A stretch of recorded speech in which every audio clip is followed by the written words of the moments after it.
السلام علیکم۔ ایک تھی شہزادی۔ مصر کے جنگل میں ایک شہزادہ چند بکریاں چراتا اور ان سے حاصل ہونے والے دودھ اور جنگل کے پھلوں پہ گزارا کرتا تھا۔ وہ تھا تو شہزادہ، مگر نہ تو اس میں شاہوں والا غرور تھا اور نہ ہی وہ جاہ و جلال۔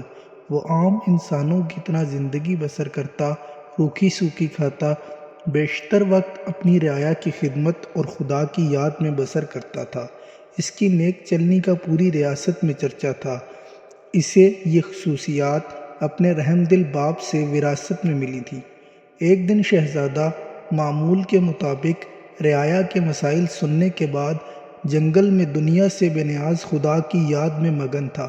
اس نے دیکھا کہ غریب لکڑہارا اپنے گدھے کو ساتھ لیے لکڑیاں کاٹ رہا ہے اور اس سے باتیں بھی کیے جا رہا ہے، حالانکہ اسے معلوم تھا کہ نہ تو گدھا اس کی بات سن رہا ہے اور نہ ہی سمجھ رہا ہے، اور پھر وہ زاروں قطار رونے لگا۔ شہزادہ یہ دیکھ کر بہت حیران ہوا کہ لکڑہارا روزانہ لکڑیاں کاٹتا، گدھے سے چند باتیں کرتا اور پھر پھوٹ پھوٹ کے رونے لگتا ہے۔ چند روز یہی معاملہ رہا۔ جب رحم دل شہزادے سے اس کا رونا دیکھا نہ گیا اور یہ گتھی سلجھانے میں وہ ناکام رہا، بالآخر وہ درخت کی اوٹ سے باہر آیا اور لکڑہارا سے پوچھا، اے لکڑہارے، تیرے اس طرح بلک بلک کے رونے کی وجہ کیا ہے؟ غریب بوڑھا ہمدرد انسان پا کر اور شدت سے رونے لگا اور سسکیوں کے ساتھ اپنی بدبختی کی کہانی سنانے لگا۔ وہ شخص بولا، میرا ایک بیٹا تھا جسے خدا نے بے تحاشا دولت سے نوازا تھا۔ ہر طرح کا عیش اسے میسر تھا، مگر اس دولت کا غرور اس کے تن بدن پر اس قدر ہو چکا تھا کہ اسے اپنی دولت کے سوا کچھ دکھائی نہ دیتا تھا۔ اپنے غریب رشتہ داروں کو دھکے دیتا، انہیں ذلیل و رسوا کرتا۔ پھر اس کی بربادی کا دن آ گیا اور میرے دور کی ایک رشتہ دار دوسری ریاست سے میرے گھر سوالی بن کر آئی، یہ سوچ کر کہ مشکل میں اپنے ہی کام آتے ہیں۔ وہ بہت غریب تھی، اس کی بیٹی کی شادی قریب تھی مگر کوئی انتظام نہ ہو پایا۔ اسے کچھ رقم کی ضرورت تھی، وہ اللہ کی نیک بندی تھی، بیشتر وقت عبادت میں گزارتی تھی، مگر میرا بیٹا دولت کے نشے میں اندھا ہو چکا تھا۔ اس عورت کو دھکے مار کر گھر سے نکال دیا۔ یہی وہ وقت تھا جب ہماری بربادی کا وقت شروع ہوا۔ اس رات سرخ آندھی چلی، بجلی کڑکی اور تیز بارش ہوئی۔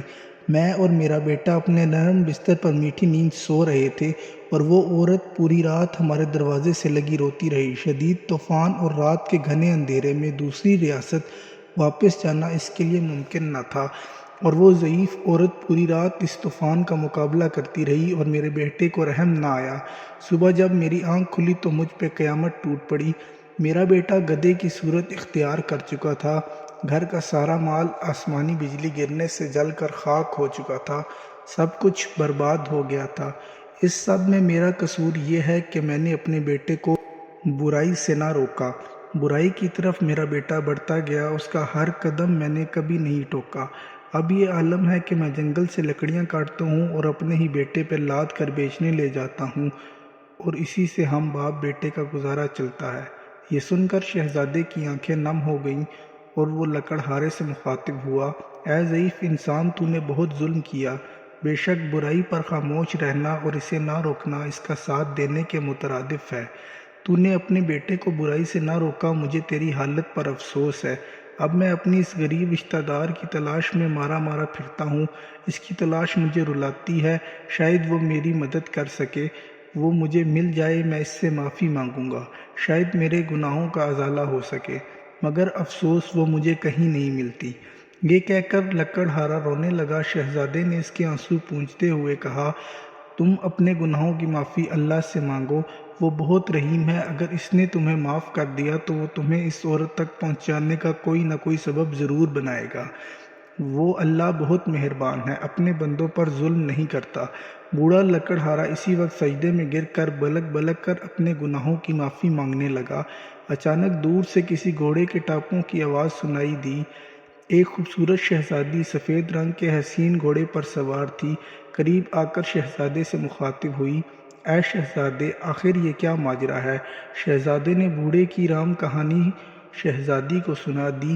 شہزادی کی آنکھوں میں آنسو جاری ہو گئے اور وہ گھوڑے سے اتری اور لکڑہارے سے کہنے لگی، میں ہی وہ لڑکی ہوں جس کی ماں تیرے در پر سوالی بن کر آئی تھی۔ مگر اے بدبخت، تیرے مغرور بیٹے نے اس نیک عورت کی زندگی ہی چھین لی۔ ساری رات تیرے دروازے پر تیز بارش میں طوفان کا مقابلہ کرتی رہی کہ شاید تجھے رحم آ جائے۔ بالآخر تیز بارش اور ٹھنڈ کی بوندوں کی وجہ سے میری بوڑھی ماں کی جان چلی گئی۔ جب صبح ہوئی تو رحم دل بادشاہ معمول کے گشت پر تھا، اس کا وہاں سے گزر ہوا۔ میری ماں کو جب گھر لایا تو ماں کی لاش دیکھ کر میرے پیروں تلے سے زمین ہی نکل گئی۔ اب میرا سارا سہارا کوئی بھی نہیں تھا۔ بادشاہ یہ سب دیکھ کر بہت پریشان ہوا۔ بالآخر اس نے مجھے اپنے ساتھ لے جانے کا فیصلہ کیا۔ کچھ عرصہ بعد میں اس کے محل میں رہی اور اس نے مجھے نیک لڑکی پا کر اپنے بیٹے سے میری شادی کرا دی۔ شاید یہ میری ماں کی دعاؤں کا نتیجہ تھا، جس نے میری خاطر اپنی جان قربان کر دی، اور اس رب نے مجھے غریب کو فرش سے اٹھا کر عرش پر بٹھا دیا اور اس نیک شہزادے سے میری شادی کرا دی جو اس وقت تیرے سامنے کھڑا ہے، اور تجھے تیرے مغرور بیٹے کے کرموں نے عرش سے فرش پر گرا دیا۔ خدا کی قدرت دیکھ کر لکڑہارا شرمندگی سے زمین پر گڑتا جا رہا تھا اور رو رو کر شہزادی سے معافی مانگی۔ شہزادی بہت رحم دل تھی، لکڑہارے کے آنسوؤں سے اس کا دل بھر آیا اور اس نے لکڑہارے کو معاف کر دیا۔ خدا کی قدرت، لڑکا اسی لمحے اپنے اصل روپ میں واپس آ گیا اور خدا کے حضور سجدے میں گر گیا اور شہزادی سے بھی معافی مانگنے لگا۔ شہزادی نے اسے بھی معاف کر دیا۔